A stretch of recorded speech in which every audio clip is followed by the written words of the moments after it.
All right, episode 17, Coder for Chaos. We've got Ron Gula, the CEO, founder, all things other than his wife, Cindy, who's the other half of the operation. Maybe she's a CEO. You're the vice CEO? She's actually a CEO now. Okay. So, Oh, she's CEO of a portfolio company. get into that. Yes. So she's seeing it from my side for a little bit. Of Gula Tech Adventures. Ventures. Get that straight. I remember early on when we first saw that, we obviously got that wrong and said this got to be a mistake, but it's a cool play on ventures, adventures. Ron is the founder of Tenable, co-founder of Tenable. Co-founder of Tenable, where you were there for a long time. Most people, a lot of people that watch this maybe know what Tenable is, but some people don't know what Tenable is. Maybe you can describe what Tenable is briefly. Yeah. So Tenable Network Security is a company today, 2026 public company. They do cyber exposure. So everything from your cloud apps to your phone to your Windows computers and whatnot. And when I sold our first company, Network Security Wizards, to Enterasys, I forgot about that part. I said I really wanted to do something on the other end of detecting hackers, right? So Dragon was a network IDS. And you could sit there and go, there's a hacker. That's fine. This was before IPS came. I wanted to get on the other side of that attack path and help people fix things. And so for 13, 14 years there, we kept finding new ways to find vulnerabilities and score them and present them to people. So how did you get from like graduating college to that point? I wanted to be a fighter pilot, right? So I was Air Force ROTC, got into flight school, didn't do as well as I wanted to physically. I blocked out at low G's, and I said, boy, I just read the cuckoo's egg. And I said, I want to go work at the NSA. And I eventually found my way there in the Air Force right before, nobody called it cyber back then, information operations, but that kind of set me off seeing everything that was kind of going on in cyber. What was that like blacking out at low G's? Oh, it's like a bad day at Hershey Park, And there's somebody else there to kind of catch you while it's happening? Oh, no, actually when you're in this, it's, if y'all are like imagining me in like the F-22 or something like that, that wasn't me. Were you ready to tweet the T-37? Okay, so a little bit bigger than a Cessna, right? Yeah. Still technically a jet and whatnot, but literally when you start to black out, you're pulling back on the stick, the yoke, and you literally get the tunnel vision. Yeah. And if you start to get the tunnel vision, you can just ease up on the G's, and it literally goes away. It's a really weird phenomenon. And so was this a you decision, or was they kind of decided like, hey, you're like a... No, they have a name for it. It's called self-initiated elimination. I was an ROTC too. I wanted to go into Army Aviation, but that was my first choice, but my eyes were like 1 Newton too bad. So they were like, oh, I will make you an Intel dork. So that's how and it's interesting, like no disrespect to the Air Force or politics, but like this was the early 90s, right? So when somebody leaves fighter pilot school, they're like, did your instructor pilot touch you? Yeah. No, I want to go into computers and do Intel. Are you sure somebody didn't abuse you? Like right. Literally, I was getting questions like that. And so it was just kind of showed you what the mindset was back then. Yeah, I mean, that's every guy's dream, right? To be like a... touched by their instructor pilot?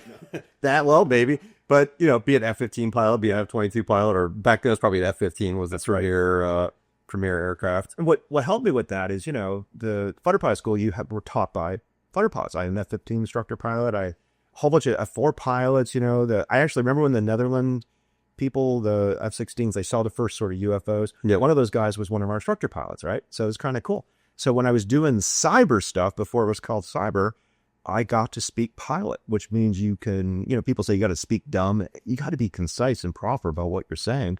And these complex interactions of computer systems and communications, it's pretty easy to boil it down and say, we can make the bombs not hit the target. Yeah. We can make the plane never take off. And that really helped me with my career, kind of simplifying things in cyber. So then you're like, all right, I'm piecing out from the flight school stuff. I'm gonna go this different path in the Air Force, and you landed at Fort Meade. I had 2 tours. I did. I say tours. Look, I was never deployed. I was either lucky enough or whatever. It was pre-9/11. Pre-9/11, right? That sort of thing. It just happened to be timing's everything in life, right? But I went to. I was at Scott Air Force Base for a long time doing communications. Doing Transcom is Air Force Command Computer Control and Communications Agency, that sort of thing, right? And it was all this centralized. How do you do communications back, back in the mid '90s? But I lobbied hard to go to Fort Meade and basically land in a group that was at a designation that we called the Systems Network and Attack Center. An attack center? Yeah, SNAC. Okay. We called it the Pit. All right. Yeah. And did that ultimately turn into like something else at NSA? Like the Perhaps. Yeah. But Who knows? I mean, there's been reorgs and Right. and whatnot. But basically, NSA is still offense and defense. We were on the defensive side, but we were doing basically red teaming. Yeah. And we got to do red team for a lot of really interesting networks. And, I was always thinking like, oh, only the government could possibly have 100,000 node network and stuff. And then you realize that Citibank and big universities and all those they have the same kind of problems, same kind of issues. Yeah. So what year was that? Mid-90s. Mid-90s. Into late 90s. And were the ideas around forming a company, ultimately your first company or Tenable, were they floating around in your head? No, I actually I was really unhappy with the vendor. That's kind of what did it. Like, while in uniform. So when we had people like ISS come in, you'll hear that name again, like Internet Security Systems, eventually acquired by IBM. But, back in the day, I was in the uniform. There were a lot of civilian folks. There were some contractors. And what we would do, this is before Cloud Code and instant gratification, I think, and therefore my software exists, right? We would actually, write tools ourselves. We would also share some tools with other government agencies, people doing research and stuff like that. And we actually got to the point where we would contract to have certain things done from a penetration and testing thing. Now, you think about now, you can go to GitHub and you could find probably 100 different tools to attack BGP. Yeah. Right. But that didn't exist in the mid-90s. So we were writing our own tools, sharing exploits. That's when they had like the toolbox. There was a lot of that kind of stuff. Right. And then that's kind of was state of the art for pen testing back then. And then sometime in the late 90s, it switched from hoarding attacks to publishing attacks. Mm. Like it used to be, nobody would, if they had a 0-day or something like that, they might not necessarily share it with somebody unless they trusted somebody. There's some bartering system, that kind of stuff. Now it's a little bit more disclose, publish, get that out. So, what was the transition like? How did you transition to the private sector of it? Yeah, so it was a good landing pad. I went to BBN and I continued to do both penetration testing assessments, both commercially and for the government. But I also got to work with Marty Resch, right? The guy that did SourceFire. Yeah. We were roommates in college, that sort of thing. So we worked together. Oh, you were roommates in college. We were roommates in college. And then we did a whole variety of IR&D, a rapid product development for customers. And that really got me experience to what can you build? What can just a few people build, for a government agency, for a 3-letter agency, for, a tool that you could demonstrate to win possibly a larger contract and that sort of thing. So it was very, very familiar with how sort of government contractors build software. Yeah. So were you looking to sell to the government first before? The group we were in, that was the primary customer. Yeah. But, a lot of those people with a lot of customers with similar requirements were like the banking industry, the financial industry, the telecommunications industry. Yeah. They were just as concerned about root certificates as perhaps the DoD and the government was. Yeah. Private sector, not so much, that sort of stuff.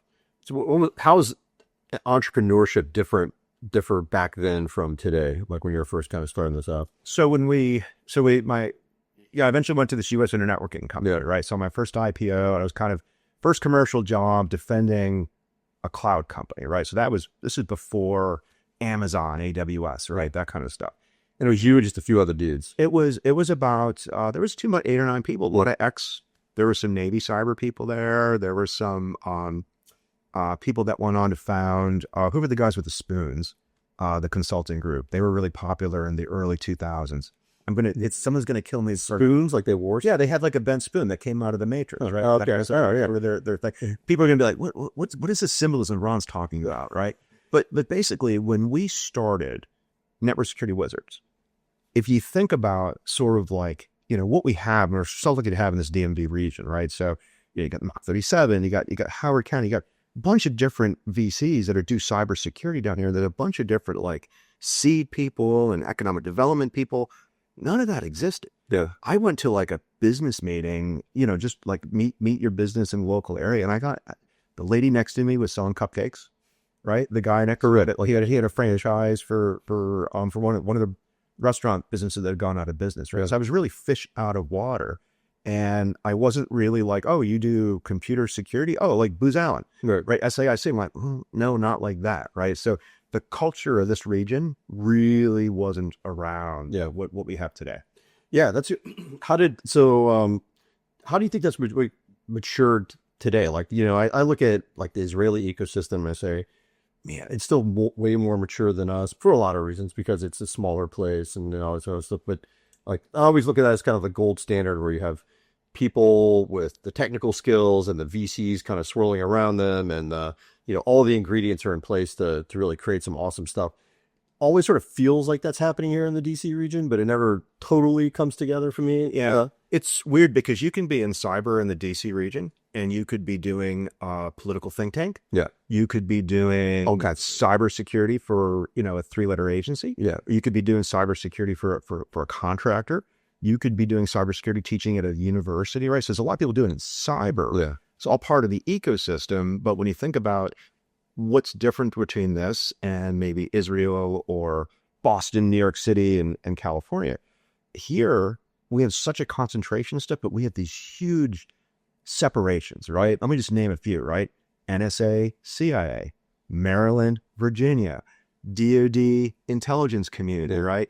Are you a software company? Are you a services company, right? Are you doing tech-enabled services, or are you a beltway bandit, so to speak, competing with the government, doing great services? All of those things are not aligned to work together. They really aren't. And as many of them, they compete against each other. I never really thought about that way. Yeah, it's so much easier to hang up your shingle and just be like, I'm a services company, and I don't even really have to know how to do anything necessarily, although some people do. You might just know how the process works or how to sell things. Oh, yeah. And if you look at Israel and you say, okay, great, some people call them the Echo or the lead or the first Echo, whatever, right? It doesn't really matter, right? Somebody invents a cyber widget. If it was invented in Israel, they're going to do it here. If we invented it, they're going to do it. It is, right? Yeah. But I guarantee you the Israeli government buys a ton of Israeli startups. Why wouldn't they? Yeah. Right?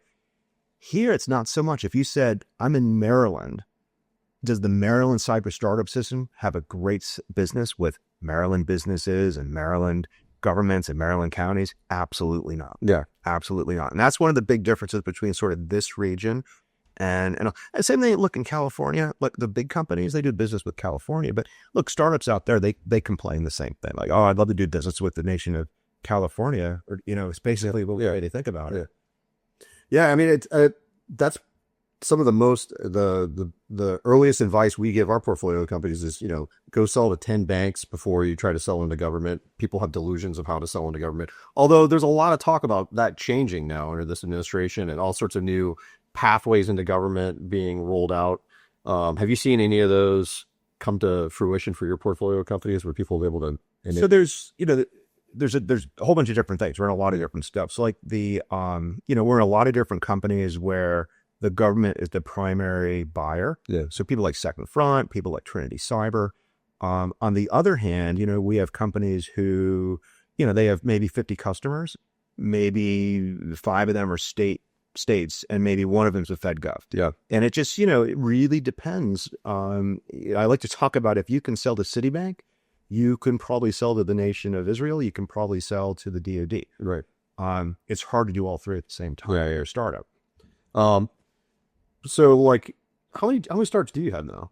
Right now it's about, well, the thing is we actively work about 15, where we have a board seat, we're a majority investor, that sort of thing. And then one of the cool things that I've just, anybody out there who's, gee, I want to do what Hank and Ron do someday. You get these opportunities where maybe you get to put a little bit of money in, you own stock in the company, you're not on the board, but you have a relationship with the CEO, the founder, something like that. So there's another 15 or so companies that, because of our go-to-market, we've been able to buy into and support, to a certain extent, a fairly large portfolio. But something that's a little bit different than most other VCs is we're investing Ron and Cindy money, right? Tenable's good. Been good to us, being able to reinvest it in the community. So we can put what I would call like special purpose vehicles, and just, participate in some, newer companies, right? Sometimes it's at the seed level, sometimes it's at the pre-IPO level. Yeah. So what you touched on, like the things working against each other here in the DC region. How do you think we could improve upon that? I mean, obviously you can't eliminate the DoD for the IC or whatever. Those things are going to exist, or Department of War for the IC or whatever.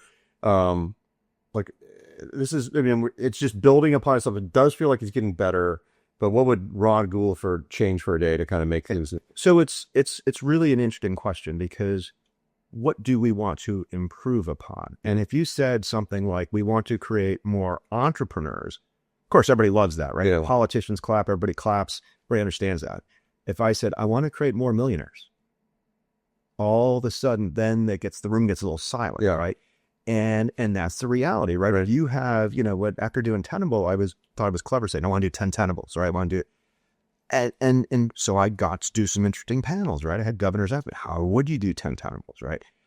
There's two main things you want to focus on. One is encouraging entrepreneurs to start. Yeah. And even though we have this great ecosystem in Virginia, DC, and Maryland, if you think about all that talent's kind of locked inside federal government, inside the beltway contractors, inside all that type of stuff. I mean, it's not like they're prisoners. You got somebody making six figures, they're doing a great job. They're defending the country, right? Doing The mission sometimes keeps the mission sometimes like that. Do I really want to risk it all and go start? And because most startups fail. Yeah. Right. So the first thing is we got to encourage people to do that. Right. And the second thing, we've got to keep them here. Yeah. Just that it's not, there's no state income tax in Florida, Tennessee, and other places like that. So how do you start these things and keep them here? So you have to have tax incentives. So you have to have things like that to keep the money here. Personally, we've done a lot with opportunity zones, where we invest in a company that's based in an opportunity zone. And, from a state's point of view, you're maximizing state tax while you're minimizing federal tax. Yeah. Why? I don't know why states don't push this more. How much of the presence the company has to be in the opportunity zone? It's changed a little bit over this, but you really want to have a headquarters, right? So that's the other thing. So if you think about your typical software company, we're virtual. It gets a little tough. Yeah. Right. It gets a little tough. But like I said, we've been able to transact on this. We've had in our portfolio right now, we've got four, maybe five companies that are in opportunity zones. And some of that's how you structure your fund. Like right now, my guess is your fund's probably not set up to just take advantage of this. No, we've thought about this before, didn't we? Yeah. And but we've really had the opportunity to do that. Yeah. And it's like you're talking about working with the federal government, right? Say, we've taken these areas, we want to have economic growth in them, and why not? Yeah, I mean, especially if the government really does start to buy more startup stuff, like software stuff, then that could be a reason for more people to stick around this area. You don't want your founders to leave. No, yeah. You really don't. And COVID told us that you can do startups, cyber startups, software startups from anywhere. Well, yeah. There's bigger problems than that coming at us right now, right? Yeah. Right. Yeah. You could jump on an airplane.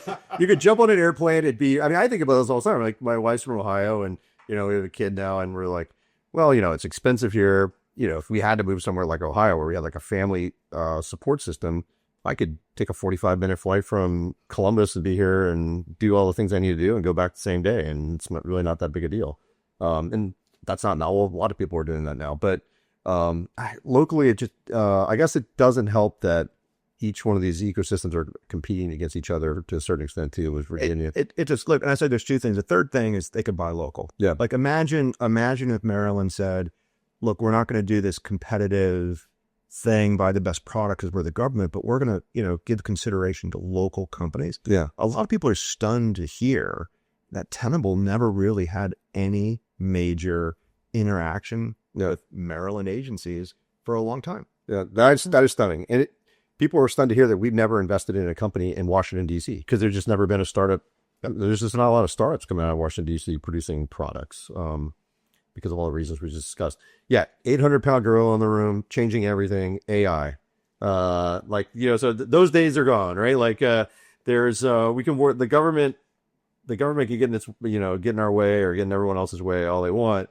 AI is going to change the way everything happens. I don't know about you, every board meeting I'm in, we're now AI proofing everything, talking about what the AI strategy is, whatever that means. Sometimes it's just sprinkling AI on top of whatever's there, hoping that it'll work out. How are you approaching this? Yeah. So to me, it's like three things. So one, if you're a small company, I go back to what Cindy and I did with Network Security Wizards, right? We had a team of 8 or 9 people. We had a Gartner Magic Quadrant network IDS in 18 months, right? Yep. Those days are gone. Those days are gone. Anybody can do something close to that with the power of AI, which means that if you're a startup, you're probably not going to get acquired by Cisco if you just built your product for the first thing. It also means that if you're pitching this to a big company, they might build it as well. Yeah. So now I used to pitch with founders, hey, look, if you want to be an entrepreneur, think about this. Don't think about going public as your first company. Maybe just do the product, take care of your team, take care of your customers, solve a problem for somebody, and then take an early exit, right? Sell to Splunk, sell to Palo, sell to something quick, right? Those days might be gone. So now it's going to be even harder to build a company. It's going to be super easy to build a company, right? You're going to fail really, really fast. Right. Which makes it harder to build a company. Or you're going to get customers, right? Yeah. And then you're going to fail supporting those customers. You've had no idea what that customer journey is. So I think it's going to be very disruptive. So I've told all of our portfolio companies, of course, take advantage of AI. I think what's happening, if you have an existing company, you're doing $10 million of revenue, $20 million of revenue, you're not obsolete overnight, right? You have customers, you're going to invest, you're going to protect that. They said the rich get richer, AI, OpenAI, Chat, Anthropic, there's these big companies.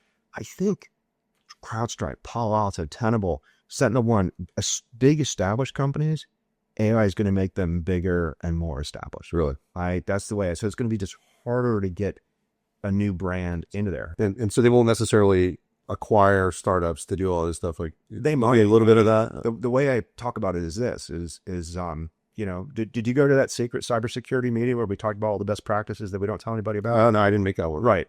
So we have sort of published how to do cybersecurity, this cybersecurity framework, CMMC, whatever. Right. You're eventually going to be able to get all of that.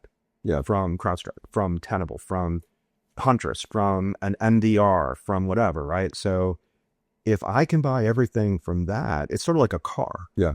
I might need a truck. I might need an electric car, but it's pretty much, if I want something in cyber, I'm going to want the Salesforce CRM equivalent of that for cyber, right? I don't know if we get there in 2 years, 3 years, 18 months, but I think we get there, right? Yeah. So if everybody has this thing, it's just going to be branded. Yeah. And that sort of thing. And the second thing is going to be, if I can do all that, I can probably hook that to an AI.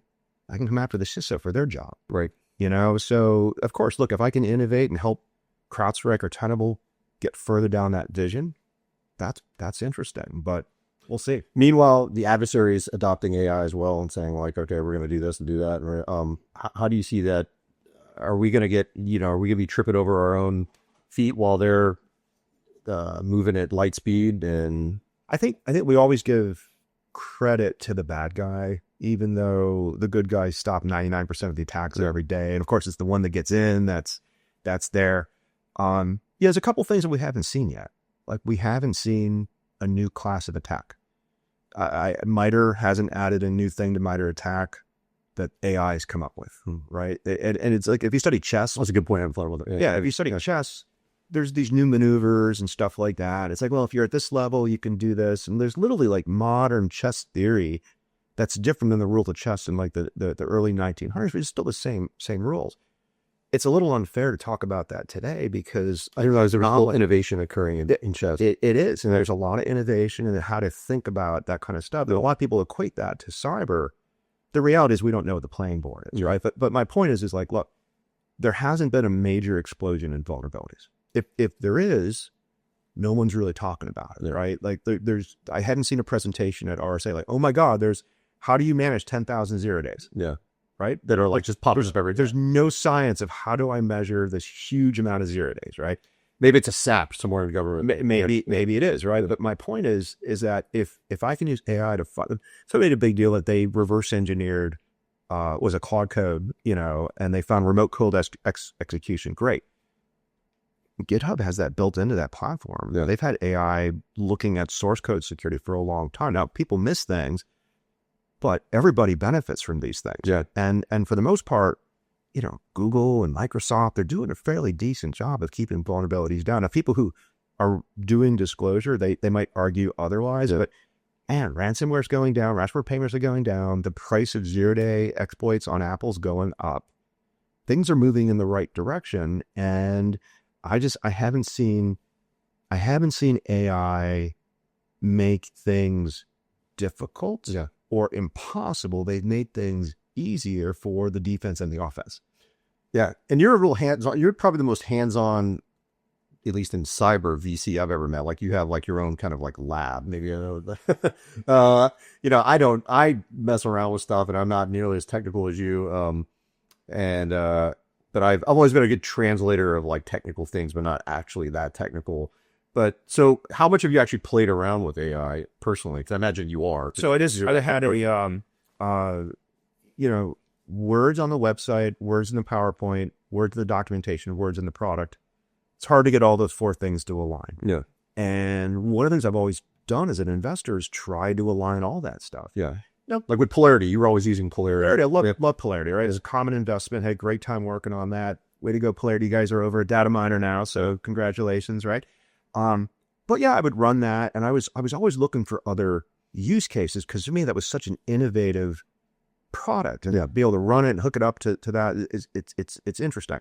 I think that the point I'm trying to go for though is that if you're a startup person watching this interview, it's such a hard job to be consistent and talk to your customers, your competitors, your employees, your investors the same way, and then keep that messaging in your product and your documentation. Yeah. So one of the reasons I'm hands-on is I'm not just like testing the product. And the thing is, people say, hey, I'm one of the most technical investors. Look, I haven't found a 0 day in 20 years, right? I haven't done an actual pen test in probably 20 years, right? But like I've probably tested 4 AI-driven pen test tools probably in the last 2 months. Yeah. And every one of them said one thing and they did something else. Yeah. And there was a minor thing that it might be minor from their point of view, but from my point of view, you can't say this because the market thinks something else, right? You can't say, look, if you're going to do auto remediation, for example, you can't say we do auto remediation of vulnerabilities when you really mean you're doing code injects to your source code, right? Sec DevOps, web app, source code, right? Because if you're saying you're going to patch my Windows computer, you're going to patch my DaVinci Resolve, you're going to patch my Unreal Engine. I don't think so, right? Yeah. These are really hard to patch kind of things. And so we see a lot of disconnect with that kind of stuff. Yeah, I think that's it. What is that your real, when you're investing and you're competitive up against somebody else's, like, is that your number one value proposition is that you're technical acumen? Or because I'm running a deck right now. I was telling some folks I'm pulling a deck together because people always like, come speak at the thing and I don't know what to talk about. So like, what do I do? I'm a VC. So I'm pulling another deck around called, it's going to be titled, So You Cut Checks. Because somebody said that to me very early on. And I was like, yeah, I like to think of myself as more than that, our value proposition is sort of like, we'll bolt ourselves onto your sales team and be like a real, we'll be a part of your business development team. We'll go to all the things. We'll help you find your next 5 customers. You definitely do that too. I work with you, but I know you do more than that because you're pretty technical. So what's your main value proposition as a VC? So investor. It's so when I think it's empathy. Yeah. Most of the problems that someone's having, like I didn't have to face AI. Yeah. I faced open source, which was almost as similar. Yeah. This infinite amount of source code that would compete with you, right? Well, that, yeah. But the point is empathy. I really see it from the founder's point of view, and it's not a better or thing because we're also LPs in a lot of other funds, and we co-invest with a lot of other funds, and that's a really interesting network for the free world. Like, there's so many people who do cyber investing and they're not doing it to make money. Yeah. It's sort of a byproduct of doing that. So anyway, when I talk to the founders, I really try to go for the empathy. Yeah. And really have that conversation. Like, okay, have you ever fired anybody in your life? Yeah. Right. Okay. Have you ever made anybody a millionaire in your life? They're really, really difficult conversations. Yeah. They really are. Yeah. And you, and it's, you can't fake that. Like they know that you've been there before, done that. That's good. I hadn't really thought about that. And you definitely, on our boards we served on together, like you were the empathetic one. There were some real. There's sometimes the Diana Troy of the. There you go. Sometimes there's some real assholes, but you weren't one of them. A pivot that people may not be expecting from us. AI animation, kind of. If anybody follows you on social media, they might have seen this. Tell us about your hobby.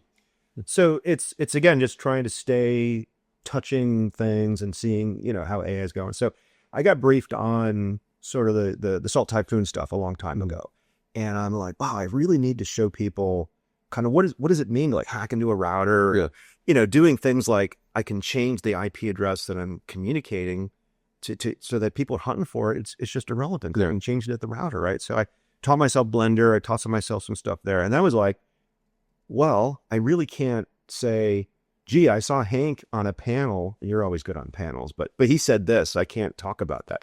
Wouldn't it be cool to use 3D characters and talk about why as a founder you should be, or how to pitch your company or something like that, right? So I started doing that, and that got me hooked on AI animation. So people have probably seen Sora, and they've probably heard, if they're watching this today, all the new, the WAN, CDance, all these new kind of models that come out where you literally just type a prompt or give it an image, and it literally makes people fighting for 15 seconds or 5 seconds and stuff like that.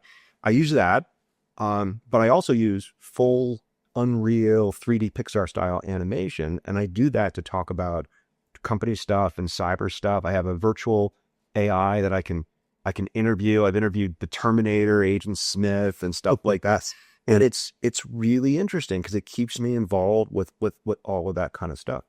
But the real reason I do it is, look, I think Cindy thinks I'm a good looking guy, but most of the time, white guy, white hair, talking about investing millions of dollars or cyber isn't really a draw on YouTube, right? You're competing with the tension of like, what's going to... You don't have this glorious red beard. There you go, right? There you go. So it's hard to get the attention for cyber. And even though we're trying to inspire people to, defend the country, start entrepreneurships, just do basic cyber stuff, you're really kind of competing against Mr. Beast and stuff like that. So it is a little gimmicky, but I had my AI interview Rob Joyce, and he did a great job. And there's some, it's causing some controversy too. It's causing some controversy. There's, I'm sure anybody who's following this, they know the clankers. They know that there's people who are like, oh my God, anytime they see a cat video with lasers fighting Godzilla, they're like, oh my God, why are my memory sticks, $1,000 each, right? But it really is interesting to see how far it goes. Now, the interesting thing is I have not seen people train a specific model for specific cyber stuff. We're just starting to see that, right? So I saw somebody on X posted they trained how to elevate pribs in a pen test on Active Directory. Literally a model you could bring with you and not query OpenAI or Anthropic and that kind of stuff. So we're heading there, and I'm starting to see stuff like that. Like in our portfolio site, they're actually working on literally a local LLM that would allow you to just, I need my attack plan to do all my internal red teaming, tighten it up, right? And we're starting to see that across our industry, but we are so behind compared to what I've seen done in like the movie industry or like voice cloning and all that kind of stuff. So to me, it's all the same tech, but I'm certainly applying it to get clicks and really raise awareness about cybersecurity. Right. Yeah. And I mean, one of the problems with cybersecurity is there's too many cybersecurity people involved in it. And it looked like you and me and sounded like you and me. So I now makes sense to me as to why you're doing that. So, are you targeting entry level conversations for the most part, or sort of more, or doing some content that's more like more advanced? Yeah, so there's a couple different things. So on one hand, like I just had Virtual Ron do a policy piece on the McCurry Institute, just basically issued a paper. It was like Chris Inglis, Tom Bossert, Frank Cifillo, all like the bigger names of cyber policy. I had him analyze the paper. I did some B-run. That's kind of a fun. I put him in a cool cyber ops center and stuff like that. That will probably do better as a video than me just standing up talking about what I thought of the paper, which is a good paper. But at the end of the day, it's cyber policy, right? Now, on the other hand, if I do a entrepreneurship piece and it's about, I had something called the 5-slide pitch deck. Yeah. I've had entrepreneur business level university teachers say, I play this in every class. And that actually, I feel a lot better about that. So I'm trying to hit a lot of different audiences and that stuff like that. I stopped doing the nuances of like, oh my God, did you really patch CVE, blah, blah, blah. Like I'm trying to be more high level. Right. So where's cyber going? What can we do to professionalize our industry? What can I do to encourage people to get in? What's good policy? And it's really, it's such an interesting position to be investors in this space and try to share that info without kind of coming off as egotistical or whatever. So yeah, the animation helps. Yeah, what are business schools even teaching anymore at this point with things changing so fast? I know a few years ago I went back to school because I still had my GI Bill because I had an ROTC scholarship and I had the stuff to burn. So I didn't go to business school. I went back to school for that technology manager program at Georgetown, but it had a business component to it. And even then, I felt like what I was learning was 5 years behind what the state of the art was that I was doing in VC land. And a lot of the instructors there were constantly coming to me once they figured out I was in the VC because, I sort of lucked my way into being a VC and saying like, tell us what's going on there, like desperate for like kind of on the ground information. What are your thoughts on the state of kind of education, not just in business, but for cyber and, for your own kids? Like what are you steering them towards? All those things. Yeah, it's interesting. So, I mean, I think anybody in cyber who's kind of in our sort of, age group, we'll just call that demo, right? We kind of had to teach ourselves. Yeah. Like I literally had to write my first, sniffer and there was no GitHub where you're sniffing libraries and stuff. We had to figure that out, right? Hey, I want to do an SNMP scan, right? You kind of had to get the protocol and figure that out, right? So everybody who's kind of doing it now kind of benefited from having to teach themselves.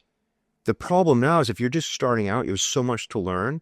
You get into these debates like, should I get a certificate? Should I go for 4 years?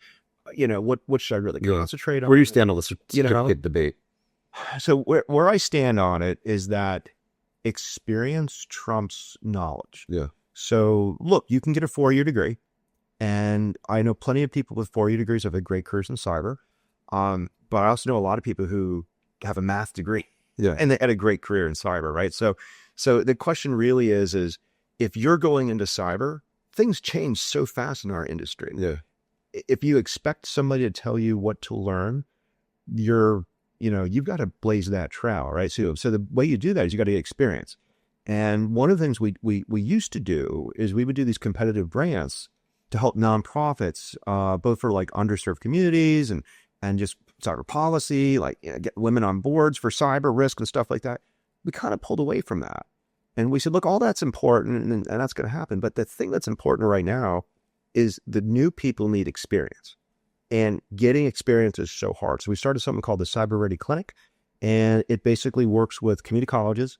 And it takes kids, they have to compete to kind of get into these things. But then we do assessments of other nonprofits. And the idea is if we can get the nonprofit kind of community to think about cyber, and it's kind of a training ground for people to learn about experience. Now, when they go and they do an assessment, it's a little bit easier. And plus, they can put down some real life experience. What's the real life experience look like? What are they? Oh, it's basically an assessment. Yeah. Okay. So it's being assessed. Yeah. Not throwing them in a sock and like no. And that's the thing. Look, there's a lot of across the country. There's a lot of these cyber clinics. Yeah. And good and bad, but a lot of people just started calling whatever nonprofit they were doing, they call it a clinic, right? Now, I do like the medical analogy. I really believe that when we think about cyber, we really need to think about cyber like healthcare. We even call this thing called data care, where, look, I would rather have wellness out there than triple the number of cancer doctors we have, right? Because it's kind of too late at that point. If you get ransomware, look, there's great companies out there that can help you respond to the ransom. Yeah. We have Surefire, Halcyon, that kind of stuff.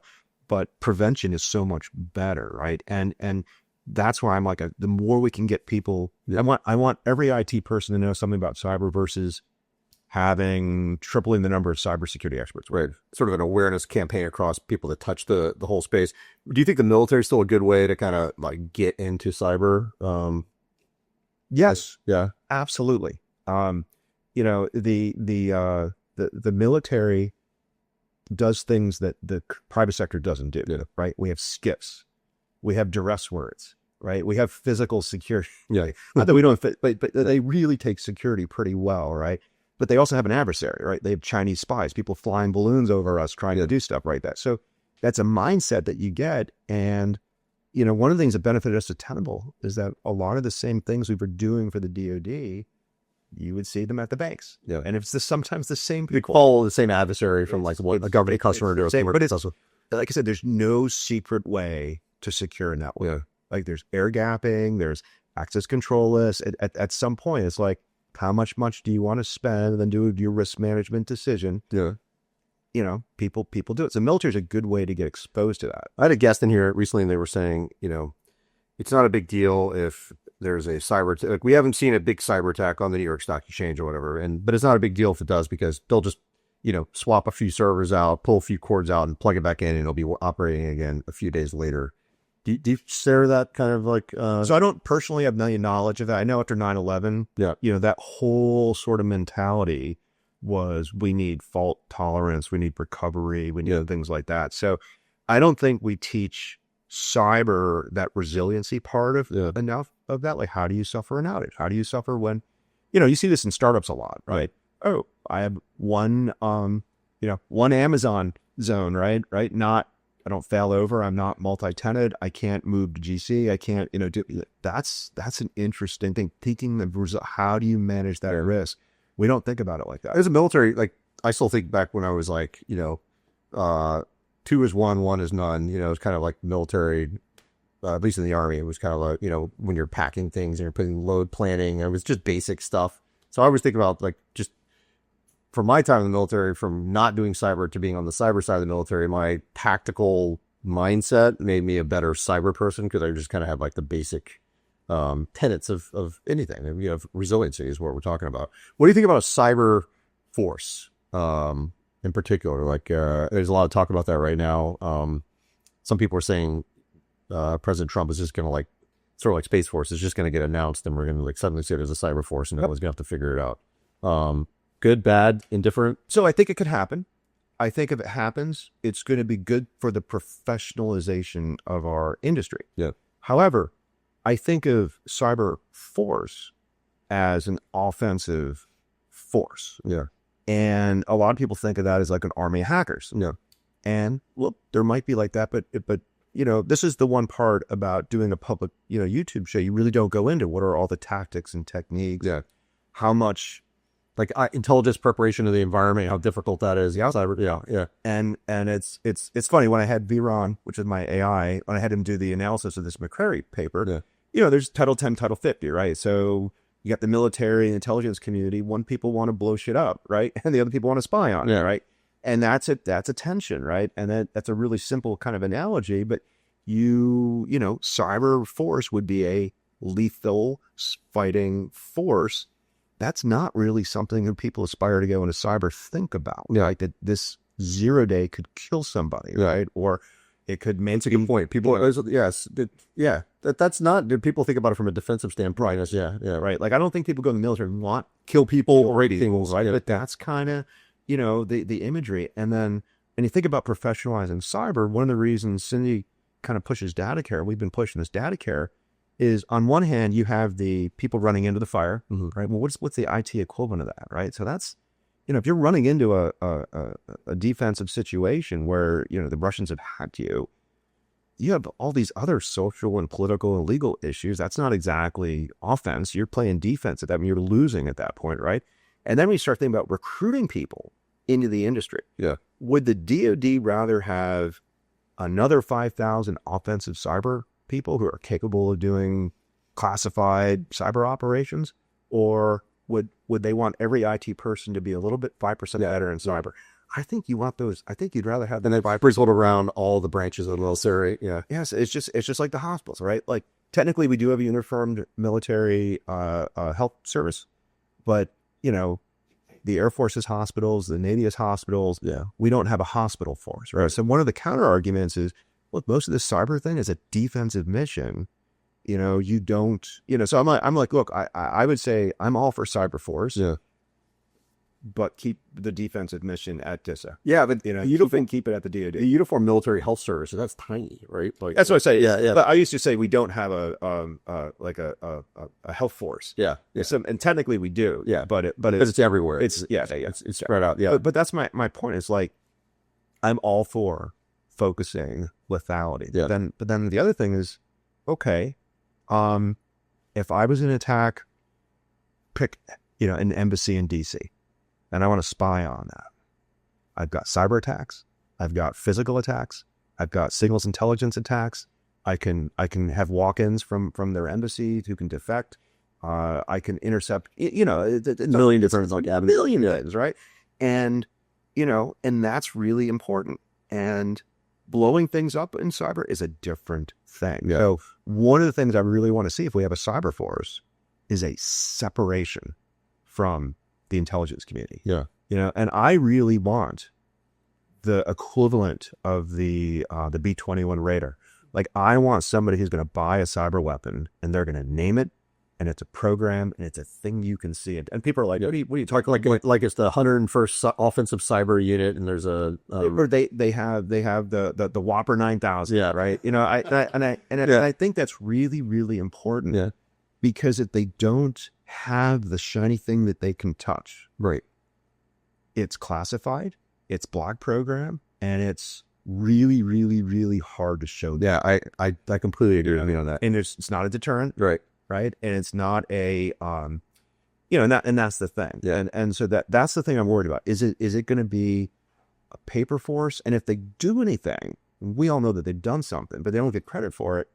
What's the point? What's the point? Yeah. I mean, the United States achieves their objectives, but politically, yeah, I don't know if I want to go into that career, because you know what? When we sail a Virginia class submarine, I know that there's probably Navy seamen on that, and yeah, and it's not like, I mean, even the Marine Corps, which is part of the Department of the Navy, still has its own Air Force inside of the Marine Corps. Like, they don't rely on the Navy to do its close air mission support activity. They have their own stuff, so you're still going to have cyber. Lots of different places, mostly from a defensive perspective. Yeah, and then fast forward 5-10 years from now. So Elon Musk has his data centers on the moon. Who's that defended by? Yeah, right? Is that Space Force? Is that Cyber Force? Are we going to have the Marines on the moon? Defending Space Coast Guard. Space Coast Guard, right? So it's going to get really interesting. And I mean, look, I am all for whatever happens. I think there's a lot of people arguing both sides. For me, if I had to pick one, I want a cyber force because it professionalizes our industry. I'm a little concerned that's where the offense goes. Yeah. And that's not what the nation, I mean, we need that, but what the nation also needs is a defensive. Right. So for example, right now in Maryland, there's a legislation being proposed to basically give a cyber reserve to the state of Maryland. And I'm like, okay, great. That sounds good. I'm all for reserve unit. Yeah. And I'm all for that. Right now, maybe the state of Maryland, the CISO, has the proper coverage already, but who knows, right? But what I worry about is you specifically give a military unit to the state. No, the state, the state guard. Exactly. Okay. Exactly. Yeah. All right. And of course, the governor, that kind of thing. There'd be ability to do that. Now, I've always worried that, like, somebody who's working at Tenable has a contract with the government. And then then they have to go to the guard. Yeah, right. For free. But that's not my point. My point is this. What I don't want to think is some fire department in some county on the outside of Maryland go, you know what? I don't need to buy CrowdStrike now because I've got the state guard watching my back. Yeah.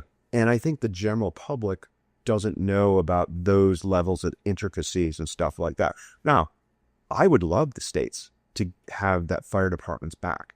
Right. If we can do things like, in Maryland, we have mandated healthcare, right? So we single payer, all the hospitals are on a budget and that kind of stuff. You could do the same thing with cyber. Yeah. You really could. You could say, here's your budget and we're going to pay for this and stuff like. It's just like the costs and the seriousness of cyber doesn't rise to the same level of healthcare. Yeah. But you could do something like that. What about, how do we do the equivalent across critical infrastructure, not just in a state, not just for the nation from a military Title 10 or a Title 50 perspective, but how do we push capabilities down into critical infrastructure that's being run by private companies more effectively than we are right now? And it's CISA kind of like serving as this entity that kind of tried to do that. And then you have all these ISACs and things like that. But what would Ron Gula do different to... It's really interesting. So one, I don't think we have a good understanding of the problem, right? Because when you do the survey, it's sort of like doing the census. By your time you're done with the census, is it good? Was there political, stuff with that? I mean, when we were doing CDM at Tenable or ACAS, where we could look across and see all the vulnerabilities like that, I never saw them. Yeah. I never saw them. That's a political, football. Who's still vulnerable, who's not still vulnerable, and stuff like that. But let's say, for example, you're CISA and you knew that, I'm just going to pick on the Tennessee Valley Authority because it's the only one I could think of at the moment, right? BG&E. That's a good one. Let's fix it. Right. But let's say you knew that BG&E was, for some reason, 99% times more hackable than these other guys. Or let's say you knew China's got implants and they're not doing anything about it, right? I don't think that's happening. Like when I go out, I talk to the critical infrastructure people, they're well-funded. They seem to have their act. Do things get compromised? Yes, they do. Then you got Dragos, you got Rob Lee saying, yeah, we're detecting stuff and we're expelling stuff. Okay, that's good. But like, is it the Josh Cormans of the world who are like saying, oh, the Russians and the Chinese could turn off our water? Yeah. When I go talk to the hospitals, they're kind of like, yeah, we kind of got our water, right? So it's so hard to see the complexity of all those dependencies. And it's so easy to point to people like, oh my God, it's this one thing right here, and you can turn America off for it. Right. Like, I don't know that I see that, but at the same time, I'm not living that day to day. Yeah. So I'm just saying I'm not convinced that we don't have enough redundant systems, and I'm also not convinced that even if we thought it was something like the Netflix 0-day thing, where things happen and the nation was really panicked and stuff like that, we couldn't find an adversary. At the end of the day, 3,000 people in the Netflix thing, they died in one day, more than like 9/11, according to them in fiction, right? Yeah. My point is, I don't know that that impacts the country. Yeah. Like it just doesn't. It's not a strategic impact. I guess we won't know until China invades Taiwan and decides to turn off something, and there's a bunch of guys at Scott Air Force Base that are having to figure out how to launch airplanes when something's turned off. Like, you won't know until something you need most isn't there, right?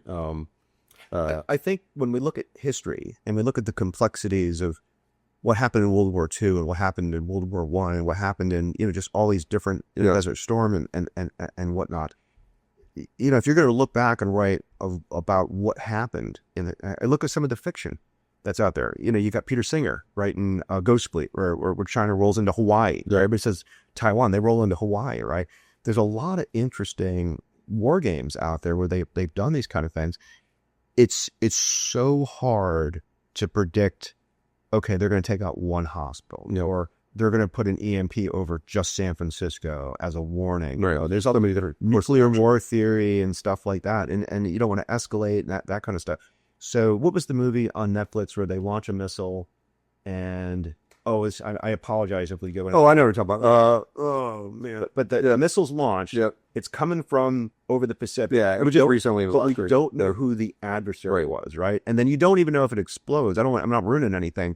And they show it from all the different aspects of the federal government. Yeah. FEMA. 3 different... The people doing that. And I said, that would be really interesting if they did that as a cyber movie, But Netflix kind of did that, but there wasn't the reaction. The Netflix movie was more of this political... The 0-day movie? The 0-day movie. There's more of a political reaction, right? There's a task force. Yeah. There's an investigation, stuff like that. By the way, I had AI Robert De Niro debate AI Ron Gula about Netflix. I mean, and that was also a pretty, politically charged movie. Sure. Yeah. I thought the most interesting part was that they I think it was the NSA or CIA, they had a new office stood up and it had the logos up and everything the next day. Everything was that's how task force happened. I mean, they people roll in with their logos. Yeah. And get all printed out and they had shirts printed up and everything. Yeah. At least there's more movies about that stuff coming out, making some awareness, some additional awareness. So, Ron, where can people go to learn more about a lot of the things we were talking about today that you specialize in? So once everybody finishes watching every other episode on the Coded for Chaos. Oh yeah, of course, all right. Yeah, you can find us over at Gula Tech Adventures on YouTube, and of course, if you are an investor, after you send your email to Strategic Cyber Ventures, you can send one to investor@gula.tech. Yeah, right. But so the website's gula.tech. we've got a lot of content up there. We got Data Care, we got Cybersecurity Clinic, we got all the YouTube videos. And again, you don't have to watch all the videos. We got things split between startup advice for founders, things like the 5-slide pitch deck, things like just I've checked that. That's pretty cool. The 5-slide pitch deck. I made that. We talk about what's the audience and stuff like that. I literally went through like probably 25 decks in 1 week, and about half of them, I couldn't tell like what the product was. So I'm like, there's a lot of different variations on this, but what problem do you solve? How do you solve it? Right? Show me some proof. Right? What's your ask? What's your money? Right? And then what's success? And a lot of times, average decks I get, I only see 3 of those answered. And it's so we talk about that a lot. We need to find something else to co-invest in, right? Like you're the empathetic one, and I'm the sales guy, right? Like together, it's an amazing duo. And I do recommend people that they do try to engage as many cyber VCs as possible. They all know each other, all a bit different, and just look. After Hank passes on you, I'll probably pass. But the point here is that someone's going to say yes, right? You can't really have the shotgun approach, but sometimes you want to say yes to the person who's the right fit. I was in a board meeting earlier today, and they were iterating on fundraising process, and they were saying, well, we're going to do like 3 meetings in 2 weeks, and we're going to take the feedback, and then we're going to go for like 3 weeks and wait and see. And I'm like, I don't know. I feel like right now you really just need to take as many meetings as you can. Both strategies work at different periods of time, but I don't know.